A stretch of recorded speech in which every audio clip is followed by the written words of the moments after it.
Edward Corcoran estaba muerto. Sí. Murió la noche del 19 de junio, sin que su padrastro tuviera nada que ver con eso. Murió mientras Ben Hanscom, en su casa, miraba la televisión con su madre, mientras la madre de Eddie Kasprak tocaba ansiosamente la frente de su hijo buscando señales de su enfermedad favorita, la fiebre intermitente. Mientras el padre de Beverly Marsh, que mostraba, al menos en cuanto a su temperamento, un notable parecido al padrastro de Eddie y Dorsey Corcoran, aplicaba un violento puntapié al trasero de la chica, indicándole que fuera a lavar los platos. Mientras Mike Hanlon oía los insultos de algunos estudiantes de secundaria, uno de los cuales se engendraría, años más tarde, a ese magnífico homosexófobo llamado John Webby Carton, que pasaban en un viejo Dodge mientras el niño arrancaba las hierbas de su jardín, en su casita de Wickham Street, no lejos de la granja cultivada por el demente padre de Henry Bowers. Mientras Richard Dozier echaba un vistazo subrepticio a las chicas medio desnudas que ilustraban un ejemplar de Jem encontrado entre la ropa interior de su padre, logrando una considerable erección, y mientras Bill Denbrough arrojaba el álbum fotográfico de su hermano fallecido al otro lado de la habitación, lleno de incrédulo horror. Aunque ninguno de ellos lo recordaría más tarde, todos levantaron la mirada en el momento preciso en que Edward Corcoran moría, como si escucharan un grito tan lejano. El Daily News había acertado en un aspecto al menos. Las calificaciones de Edward le hacían tener miedo de volver a casa y enfrentarse a su padrastro. Además, en esos días su madre y su padrastro peleaban mucho y eso empeoraba las cosas. Cuando se enzarzaban en serio, la madre gritaba un montón de acusaciones, casi todas incoherentes. El padrastro respondía con gruñidos, luego con chillidos, ordenándole que se callara, y por fin con bramidos furiosos. Eddie nunca había visto que levantara la mano a su madre. Probablemente no se atrevía. En los viejos tiempos había reservado sus puños para Edward y para Dorsey. Ahora que Dorsey ya había muerto, Eddie recibía la parte de su hermanito, además de la propia. Estos certámenes de grito iban y venían en ciclos. Eran más comunes a finales de mes, cuando llegaban las facturas, de vez en cuando, si las cosas empeoraban. Pasaba un policía llamado por algún vecino y les pedía que bajaran la voz. Eso solía terminar con el asunto. La madre solía señalar a la gente con un dedo, desafiándolo a detenerla. Pero el padrastro rara vez abría la boca. Edward estaba seguro de que su padrastro tenía miedo de la policía. En esos periodos de tensión, el chico prefería pasar inadvertido. Era lo más prudente. Bastaba con recordar lo que le había pasado a Dorsey. Eddie no conocía los detalles y no quería conocerlos, pero se hacía una buena idea. Opinaba que Dorsey había estado en el sitio menos adecuado en el momento menos conveniente. El garage, el último día del mes. A él le habían dicho que Dorsey había caído por la escalerilla, en el garage. 50 veces le dije que no se subiera ahí, decía el padrastro. Pero su madre no había podido mirarlo, cuando, por casualidad, sus ojos se encontraron. Eddie vio, en los de ella, un pequeño destello de miedo que no le gustó. El viejo se sentaba a la mesa de la cocina, con una botella de cerveza, mirando la nada por debajo de sus prominentes cejas. Eddie se mantenía fuera de su alcance. Cuando el padrastro gritaba, se podía vivir. Era cuando dejaba de gritar que se hacía preciso andar con cuidado. 2 noches antes, Le había arrojado a Eddie una silla cuando el chico se levantó para ver qué ponían en el otro canal. No hizo más que levantar una de las sillas de aluminio de la cocina, alzarla por encima de su cabeza y arrojarla. Pegó a Eddie en el trasero y lo hizo caer. Todavía le dolía la retaguardia, pero la cosa habría sido peor si le hubiera dado en la cabeza. Y después, aquella noche en que el viejo se había levantado súbitamente para frotarle el pelo con un puñado de puré de patatas, sin el menor motivo. Un día, a finales de septiembre, Eddie, al volver de la escuela, cometió la estupidez de dejar la puerta trasera que se cerrara ruidosamente mientras el padrastro dormía la siesta. McLean salió del dormitorio en calzoncillos, con el pelo en tirabuzones, las mejillas erizadas con la barba del fin de semana y el aliento hediendo a cerveza de fin de semana. «Bien, Eddie», dijo, «tengo que dártela por haber golpeado esa maldita puerta». En el léxico de Rich McLean, dártela era el eufemismo que significaba reventarte a golpes. Y fue lo que hizo con Eddie aquel día. Eddie ya estaba inconsciente cuando el viejo lo arrojó al vestíbulo. La madre había puesto ahí un par de percheros bajos para que los chicos colgaran sus chaquetas. Esos ganchos le clavaron duros los dedos acerados en la parte baja de la espalda, y entonces se desmayó. Cuando volvió en sí, 10 minutos después, su madre estaba gritando que iba a llevar a Eddie al hospital y que él no podía impedírselo. Después de lo que le pasó a Dorsey, había observado el padrastro. ¿Quieres ir a la cárcel, mujer? No se volvió a hablar de hospitales. Ella ayudó a Eddie a meterse en la cama, donde quedó temblando, con la frente bañada de sudor. En los 3 días siguientes, solo salió de su habitación cuando estaba solo en la casa. Entonces bajaba lenta y trabajosamente a la cocina para tomar el whisky que el padrastro guardaba bajo el fregadero. Unos tragos atenuaban el dolor. Hacia el 5.º día, el dolor había desaparecido casi por completo, pero orinó sangre por 2 semanas. Y el martillo ya no estaba en el garage. ¿Qué se podía decir de eso? Claro, que el martillo común, el Craftsman, estaba todavía ahí.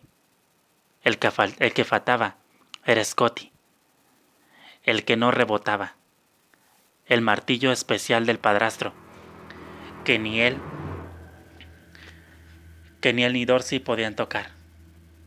Si alguien tocaba esto, les habría dicho después de comprarlo: le voy a poner las tripas de bufanda. Dorsey había preguntado tímidamente si era muy caro. El viejo le dijo que no fuera curioso. Dijo que no se lo podía hacer rebotar, por fuerte que fuese el golpe. Y ya no estaba. Si las calificaciones de Eddie eran bajas, se debía a que había perdido muchos días de clase desde el nuevo casamiento de su madre. Pero el chico no tenía nada de tonto, y creía saber lo que había sido del martillo Scotty. Tal vez su padrastro lo había usado para golpear a Dorsey y después lo había enterrado en el jardín o tirado al canal. Esa clase de cosas ocurría con frecuencia en las historietas de terror que Eddie leía, las que guardaba en el último estante de su armario. Se acercó un poco más al canal, que ondulaba entre sus flancos de cemento como seda aceitada. Una brazada de rayos de luna reverberaba en su superficie oscura, tomando una forma de boomerang. Eddie se sentó, balanceando ociosamente las zapatillas contra el cemento. Como las 6 semanas anteriores habían sido bastante secas, el agua pasaba a unos 3 metros de sus olas gastadas.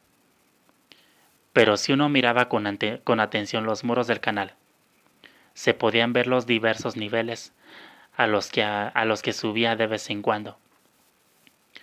Un poco por encima del nivel actual, el cemento estaba manchado de color pardo oscuro.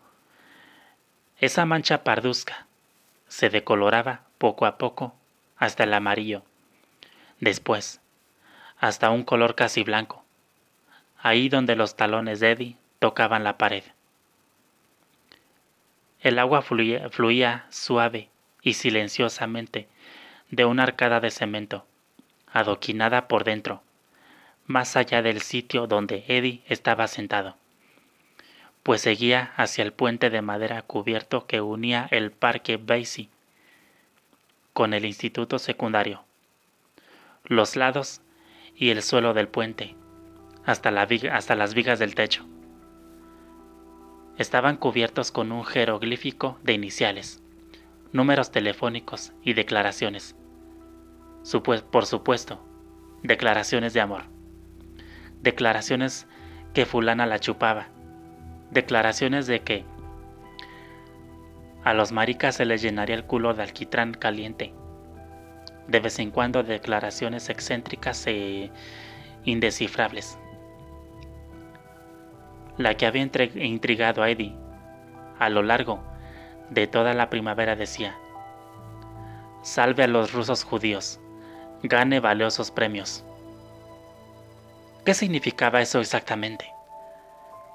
¿Tenía algún significado? ¿Tenía alguna importancia?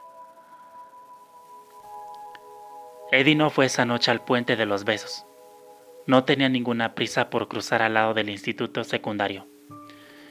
Probablemente dormiría en el parque, quizás sobre las hojas secas que se acumulaban bajo el estrado de la orquesta. Pero por el momento prefería estar sentado ahí. Le gustaba estar en el parque. Iba ahí con frecuencia, cuando necesitaba pensar. A veces había gente disponiéndose para pasar la noche en los bosquecillos del parque, pero Eddie no se metía con ellos, y ellos no se metían con él. En los recreos escolares, había oído horribles historias sobre los invertidos que paseaban por el parque Basie después del anochecer. Aunque las aceptaba, a él nunca lo habían molestado. El parque era un sitio apacible, y la mejor parte era, para él, exactamente aquella en que se encontraba. Le gustaba sentarse ahí, en el verano, cuando el agua de tan baja gorgoteaba entre las piedras que hasta se separaba en arroyuelos que se arremolinaban. Le gustaba al iniciarse la primavera, justo después del deshielo. Entonces había que quedarse de pie junto al canal, porque estaba tan frío que congelaba el trasero. Él pasaba ahí 1 hora o más, encapuchado en su viejo chaquetón, que le quedaba pequeño desde hacía 2 años. Con las manos metidas en los bolsillos, sin darse cuenta de que su delgado cuerpo temblaba y se sacudía. En la semana siguiente, al deshielo, el canal tenía un poder terrible, irresistible. A él le fascinaba el modo en que el agua hervía de espuma al salir del arco adoquinado y rugía al pasar junto a él, llevando palos, ramas y toda clase de desechos. Más de una vez había imaginado junto al canal, a principios de primavera, en compañía de su padrastro. Se imaginaba dando un buen empujón a ese hijo de puta.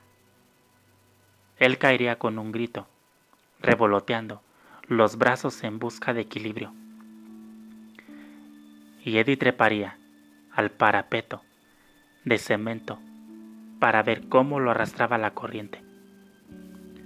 Su cabeza sería un bulto negro y bamboleante en medio de esas pequeñas olas rebeldes, coronadas de blanco. Erguiría bien la espalda, sí, izaría bocina, con las manos para hollar. Esto fue por Dorsey, maldito bastardo. Nos veremos en el infierno. Eso no ocurriría nunca, por supuesto, pero era una fantasía grandiosa, un sueño grandioso, para soñarlo ahí, sentado junto al canal, en su... Una mano ciñó el pie de Eddie. El chico estaba mirando más allá del canal, hacia la escuela, con una sonrisa adormilada y complacida, mientras imaginaba a su padrastro arrastrado por la correntada de primavera, fuera de su vida para siempre. Aquella mano lo sobresaltó, a tal punto que estuvo a punto de perder el equilibrio y caer al canal. Es uno de los invertidos de los que se habla, pensó, y miró hacia abajo. Quedó boquiabierto, y a continuación se orinó de miedo en los vaqueros. No era un invertido, era Dorsey.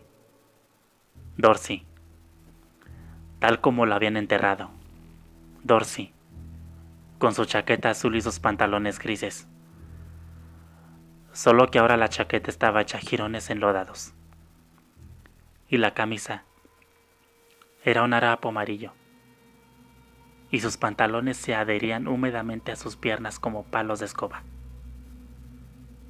Y su cabeza estaba horriblemente deformada, como si se lo hubieran hundido por atrás y se hubiera abultado hacia adelante.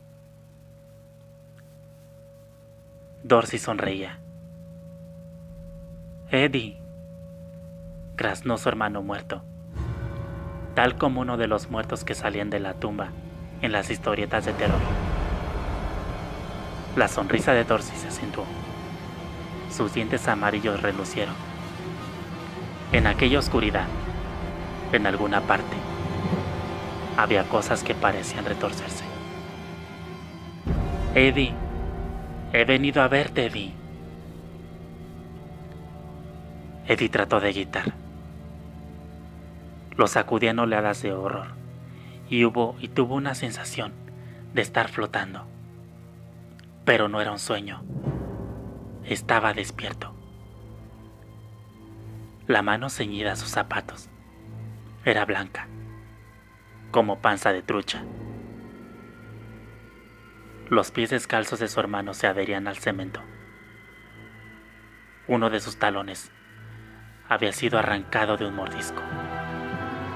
¡Baja, Eddie! Eddie no pudo gritar. Sus pulmones no tenían aire suficiente como para un grito. Extrajo un sonido gemebundo, curiosamente agudo.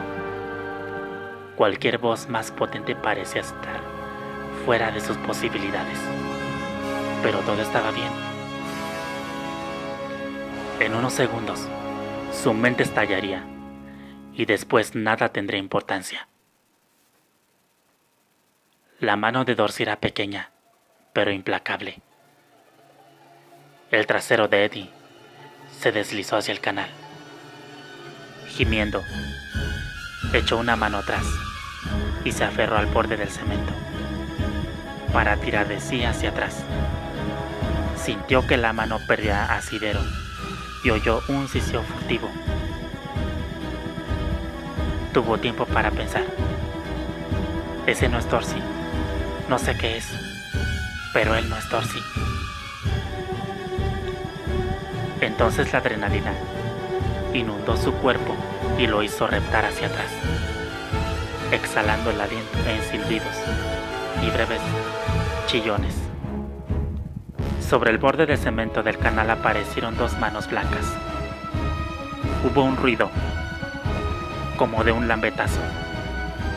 Gotas de agua volaron hacia arriba. En el claro de luna, desde la piel pálida y muerta, la cara de Dorsey apareció sobre el borde. los ojos hundidos, relucieron sordas chispas rojas. Su pelo mojado se adhería al cráneo y el lodo le rayaba las mejillas. Por fin, el pecho de Eddie se desatascó. Aspiró profundamente y lanzó un alarido. Se puso de pie y echó a correr. Corría mirando por encima del hombro para saber dónde estaba Dorsey. Y como resultado, se estrelló contra un viejo olmo. Sintió como si alguien, su padrastro por ejemplo, le hubiera hecho estallar una carga de dinamita en el hombro izquierdo. Muchas estrellas salieron disparadas o girando en tirabuzón por su cabeza. Cayó al pie del árbol, como herido por un hacha de guerra, con la sangre goteándole por la sien izquierda. Pasó 90 segundos, tal vez nadando en las aguas de la semi-inconsciencia. Luego se las arregló para levantarse otra vez. Soltó un quejido cuando trató de mover el brazo izquierdo. Estaba entumecido. Levantó la mano derecha y se frotó la cabeza, que le dolía ferozmente.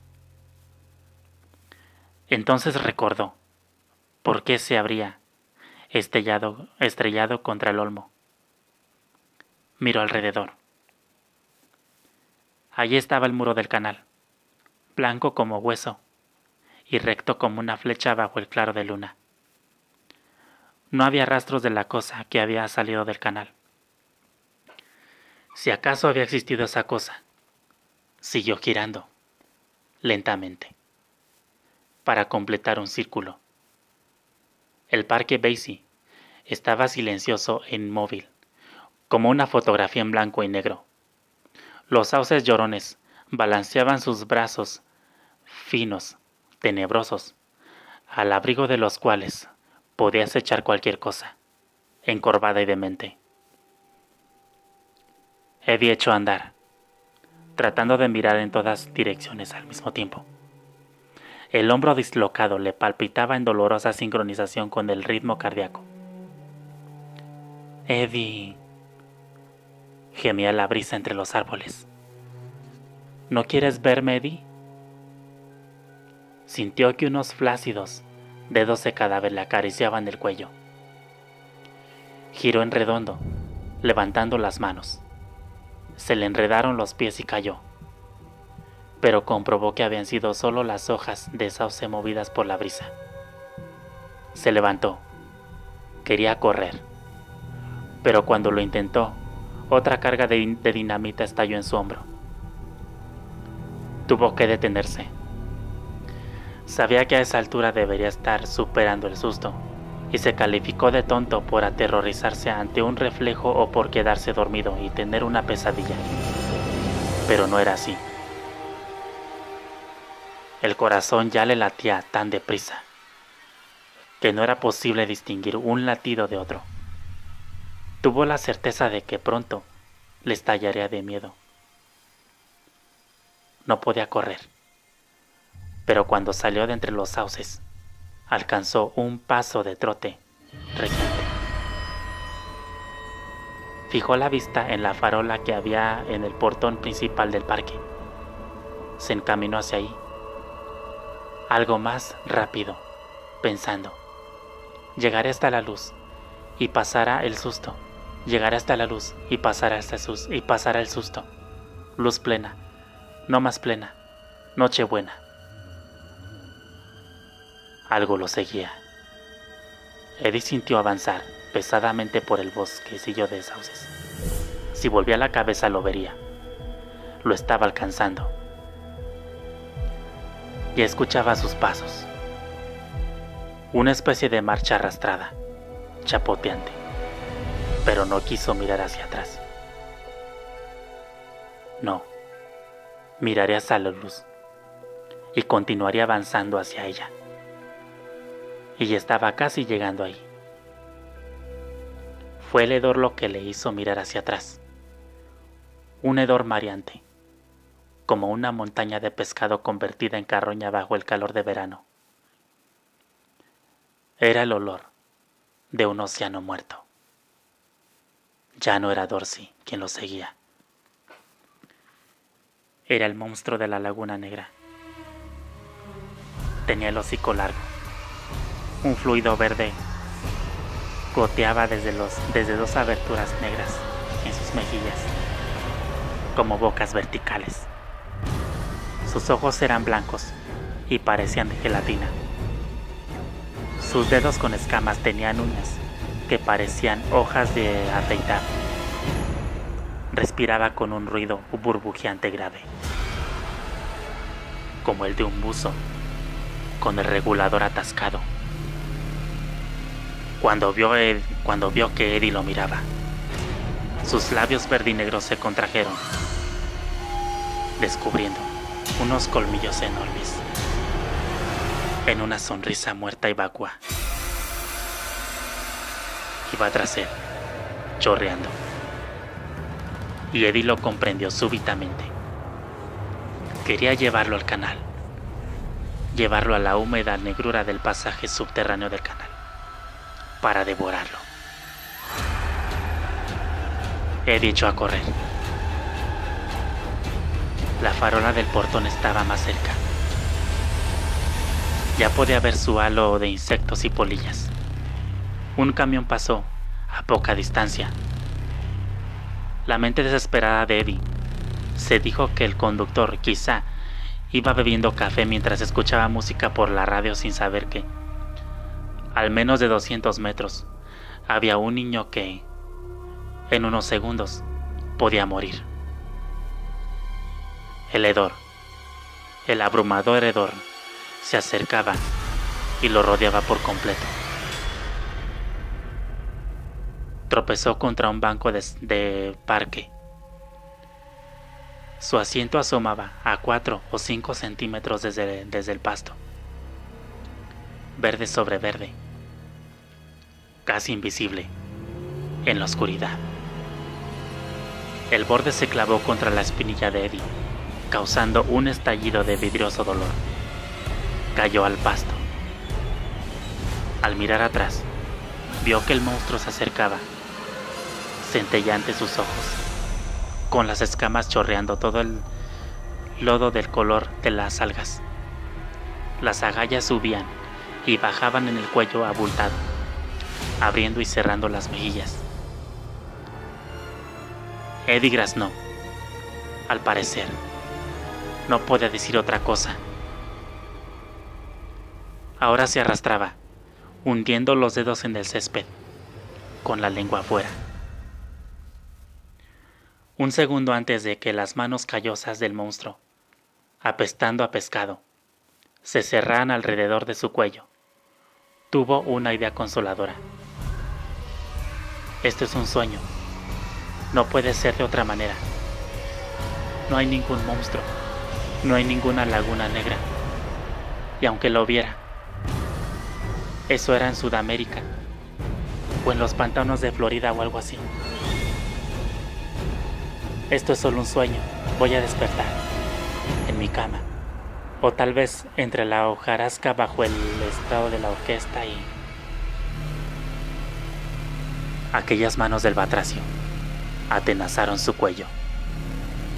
Los gritos ásperos de Eddie se ahogaron cuando el monstruo le hizo girar.